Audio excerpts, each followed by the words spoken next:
Hello বন্ধুরা, welcome back to my channel flavours by Shubhra. আজ তৈরি করব ডিমের বাটি ভাপা।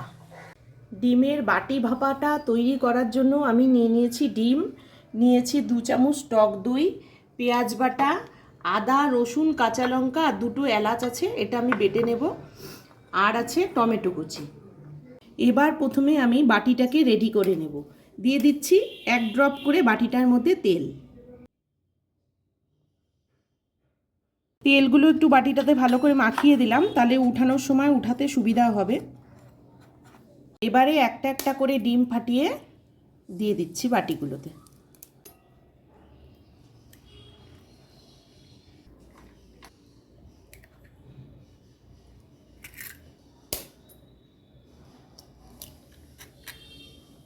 এখন ডিমগুলোর উপরে অল্প অল্প করে লবণ আর লঙ্কার গুঁড়ো দিয়ে দিচ্ছি।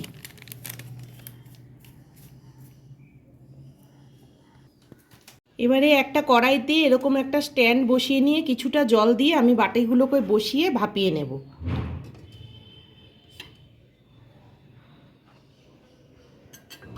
গ্যাস জ্বালিয়ে কড়াইটা বসিয়ে দিয়ে এবার আমি 15 মিনিটের জন্য ঢেকে দিলাম। 15 মিনিট পরে খুলে দেখে নেব। 15 মিনিট হয়ে গেছে, এখন খুলে আমি দেখে নেব। হ্যাঁ, তৈরি হয়ে গেছে।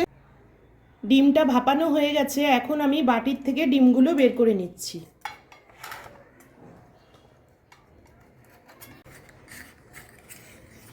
এই যে এইভাবে ডিমগুলো সুন্দর বেরিয়ে যাচ্ছে।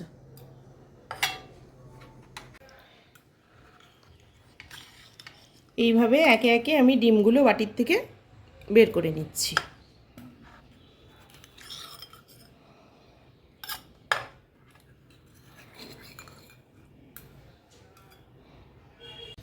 কড়াইটা গরম করে নিয়ে তেল দিয়ে এবার আমি ডিমগুলোকে ভেজে তুলব।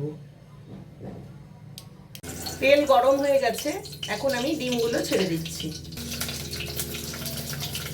একদিকটা হয়ে গেছে, এবার আমি উল্টে নেব। ডিমগুলো ভাজা হয়ে গেছে, এবারে আমি তুলে নিচ্ছি।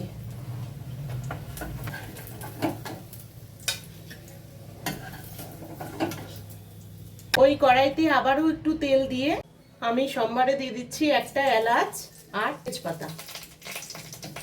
এবার প্রথমে দেব পেঁয়াজ বাটাটা। এখন দিচ্ছি আদা রসুন আর কাঁচা লঙ্কার পেস্ট। এবার দেব লবণ, হলুদ গুঁড়ো। এবার দিচ্ছি একটু লাল লঙ্কার গুঁড়ো। এখন দেব টমেটো বাটাটা। এখন দিয়ে দিচ্ছি টক দইটা। মশলাটা কষানো হয়ে গেছে, তেল ছেড়ে গেছে, এবার একটু আমি জল দিয়ে দেব। জলটা অল্পই দেব।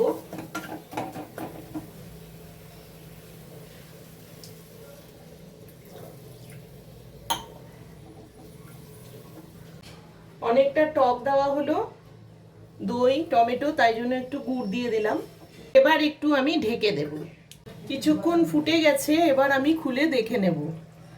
ফুটে উঠেছে, এখন আমি ডিমগুলো দিয়ে দিচ্ছি। ডিমের বাটি ভাপাটা রেডি হয়ে গেছে। তোমাদের যদি এই রেসিপিটি ভালো লেগে থাকে তাহলে আমার ভিডিওটিকে লাইক করো, চ্যানেলটিকে সাবস্ক্রাইব করো, আর যারা ফেসবুক পেজ থেকে দেখছো তারা পেজটিকে ফলো করে দিও। এবার আমি তুলে নেব।